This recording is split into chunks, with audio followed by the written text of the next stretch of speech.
नमस्कार साथियों, मैं आलोक पांडे धेनु क्लासेस के इस YouTube चैनल पे आप सभी का स्वागत करता हूँ। 11वां प्रश्न देखिए कि पृथ्वी सम्मेलन +5 आयोजित हुआ था।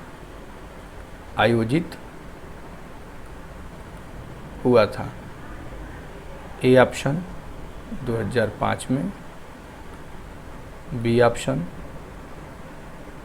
सन 2000 में, सी ऑप्शन 1999 में, डी ऑप्शन 1997 में। तो आंसर इसका हो जाएगा 1997 में साथियों, है ना।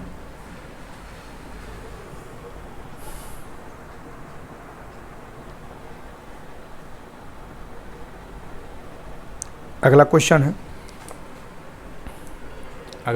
है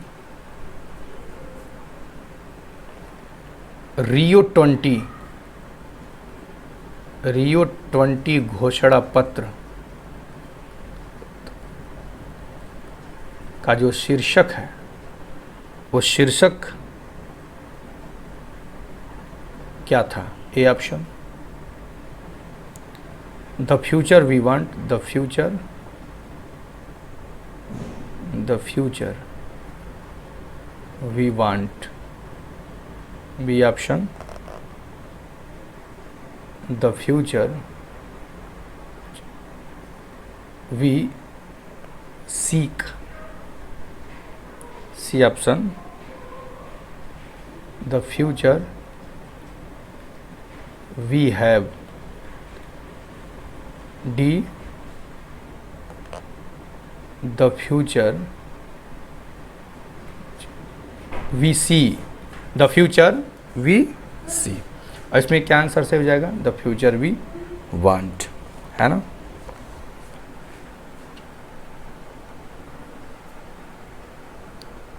अगला क्वेश्चन है साथियों, क्वेश्चन नंबर 13। क्वेश्चन नंबर 13 में है पहला पृथ्वी शिखर सम्मेलन कहाँ हुआ है, कहाँ हुआ।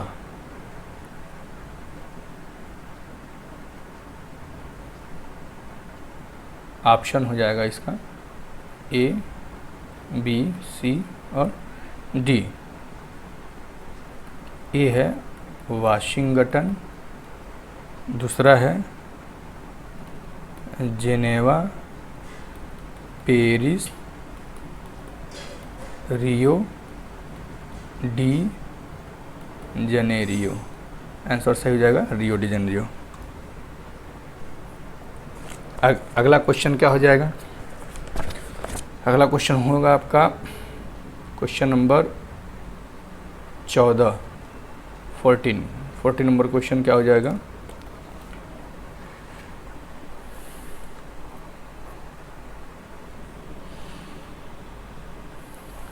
बहुत इम्पॉर्टेंट है ये, IAS 2018 प्री में पूछा हुआ प्रश्न है। क्वेश्चन नंबर 14 देखिए, प्रश्न ये है, थोड़ा प्रश्न बड़ा है। हरित अर्थव्यवस्था यानी कि ग्रीन इकोनॉमी,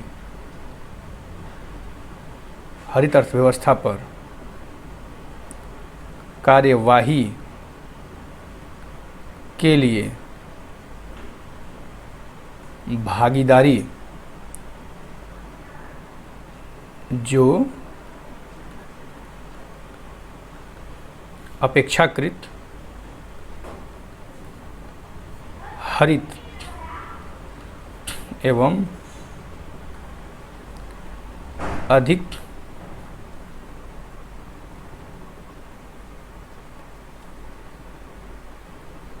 अधिक समावेशी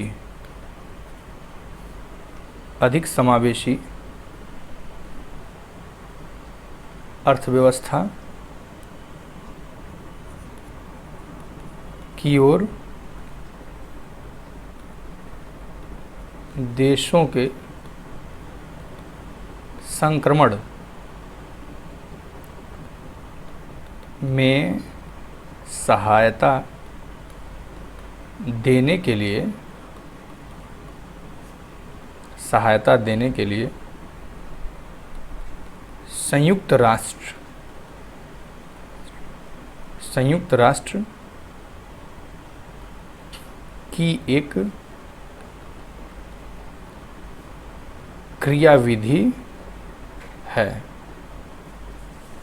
यानी कि हरित अर्थव्यवस्था पर कार्रवाई के लिए भागीदारी, जो अपेक्षाकृत हरित एवं अधिक समावेशी अर्थव्यवस्था की ओर देशों के संक्रमण में सहायता देने के लिए संयुक्त राष्ट्र की एक क्रियाविधि है। आविर्भूत हुई अर्थात उत्पन्न हुई, लिखा हुआ है आविर्भूत। ऐसे ही प्रश्न एनटीए लिखता है, शब्दकोश का चयन भी करता है। आविर्भूत अर्थात उत्पन्न हुई।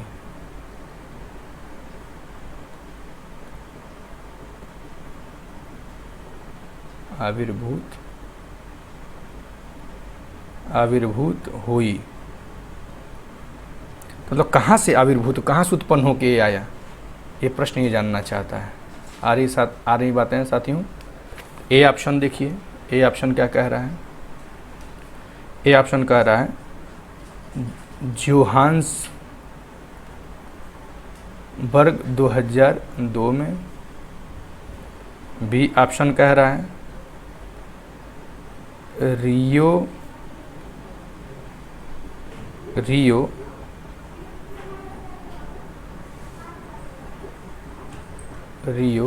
डी जेनेरियो 2012 में। सी पेरिस सम्मेलन 2015 में। डी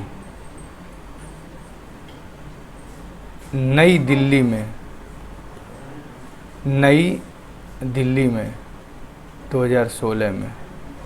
तो आंसर पता है आपको, option B Rio de Janeiro 2012 सम्मेलन में हुआ था, है ना। ये आंसर हो जाएगा। इम्पॉर्टेंट है, AIS प्री 2018 का प्रश्न है ना। ऐसे प्रश्न को हम इसीलिए करा दे रहे हैं ताकि प्रश्न कहीं मिस ना कर पाए आप लोग।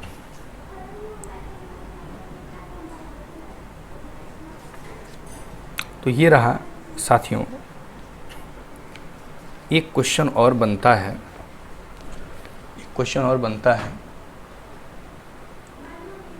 और है, क्वेश्चन नंबर 15 है। क्वेश्चन नंबर 15 है, SDG से संबंधित है भी प्रश्न।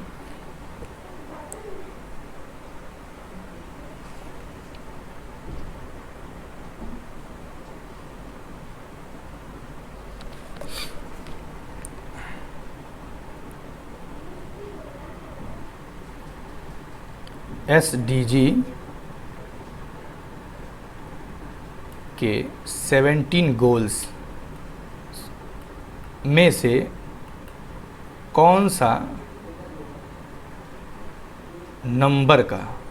नंबर का SDG गोल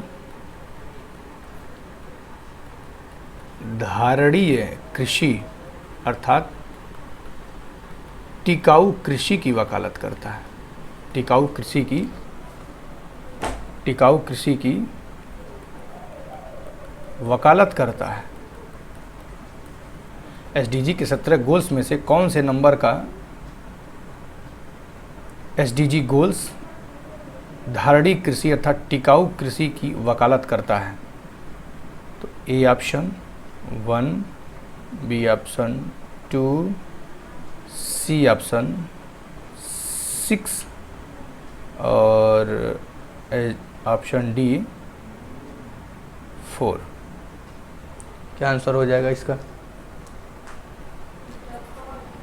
SDG गोल्स के जो मैं अभी पीछे बताया था आपको कि सतत विकास लक्ष्य में जो धारणीय कृषि शब्द है वो दूसरे नंबर की जो SDG है जिसमें कहा गया कि भूख की समाप्ति, उसमें क्या क्या दूसरे नंबर में क्या क्या कहा गया है, यही आंसर हो जाएगा, दूसरे नंबर का हो जाएगा। टिकाऊ कृषि की बात यही करता है, टिकाऊ कृषि की वकालत करता है। इसमें SDG 2 में भूख की समाप्ति की बात की गई है, किसकी? भूख की समाप्ति की बात की गई है, खाद्य सुरक्षा की बात की गई है, खाद्य सुरक्षा की बात की गई है, खाद्य सुरक्षा के बाद बेहतर पोषण की बात किया गया है, बेहतर पोषण के बाद किसकी बात किया गया है, टिकाऊ कृषि की बात किया गया है। अब देखिए साथियों, आप देख रहे हैं कि ये एसडीजी गोल्स जो है, सस्टेनेबल डेवलपमेंट गोल्स जो हैं, तो नंबर 2 का जो गोल्स है वो भूख की समाप्ति की वकालत करता है, खाद्य सुरक्षा की बात करता है, बेहतर पोषण की बात करता है, टिकाऊ कृषि की बात करता है। यदि इससे संबंधित भारत सरकार कोई भी योजना चलाती है तो वो सारी योजना महत्वपूर्ण हो जाते हैं। आप केवल इसको पढ़ के जाएंगे, फंस जाएंगे। इसीलिए करंट मैं क्वेश्चन और कराऊंगा आगे, और ये सब चीज़ें हमारी जिम्मेदारी है कि कौन सी योजनाएं आ रही हैं, कौन सा चीज़ आपके लिए महत्वपूर्ण। जैसे मैं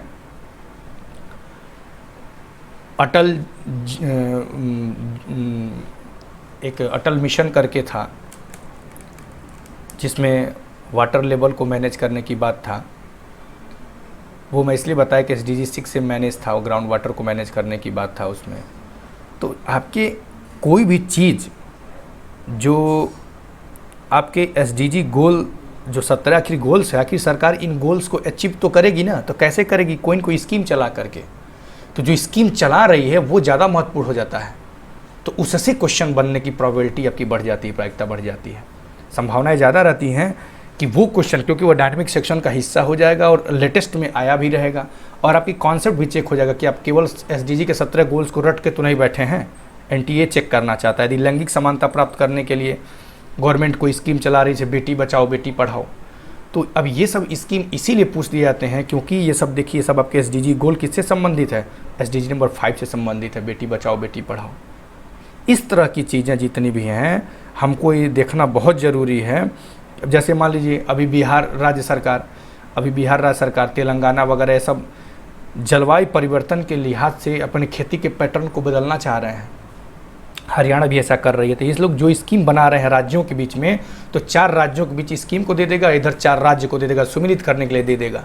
ये रहेगा किससे? आपको रहेगा SDG 13 से, अर्थात SDG नंबर 13 से, जो जलवायु परिवर्तन उसके प्रभावों से निपटने के लिए तत्काल कार्रवाई करना। तो जलवायु परिवर्तन के प्रभावों से निपटने के लिए राज्य सरकारों के द्वारा जो पहल किया जा रहा है वो सब पूछ लिए जाएंगे। वो स्कीम महत्वपूर्ण है, फालतू स्कीम पढ़ने की जरूरत नहीं है। इसीलिए मैं आपको बता रहा था कि वो स्कीम आप पढ़िए जो आपके लिए कारगर है। कारगर कैसे जानेंगे? जो आपके सिलेबस में है, इनबिल्ट है, आपको थोड़ा सा दिमाग लगाना पड़ेगा। हालांकि आप लोगों का काम तो मैं कर रहा हूँ यहाँ पे, मैं ये सब चीज़ मैं यहाँ पे इसीलिए बैठा हूँ कि आपको ये सब चीज़ समय समय बताऊँगा कि कौन सा चीज़ आपके लिए महत्वपूर्ण है, कौन सा चीज़ पढ़ने लायक नहीं है उसको छोड़ दीजिए, जो पढ़ने लायक है वो ज़रूरी है। जैसे जैविक खेती, तभी तो टिकाऊ कृषि तभी आएगा ना जब जैविक खेती को हम लाएंगे। इसीलिए जैविक खेती को अपनाने के लिए जो राज्य सरकारें यदि कोई स्कीम चला रही हैं, कोई प्रोग्राम लॉन्च किए, तो 4 राज्यों को उठा करके सम्मिलित करने के लिए दे सकता है। केंद्र सरकार की कोई स्कीम आई जैविक खेती को अपनाने के लिए, उसको उठा के पूछा जा सकता है।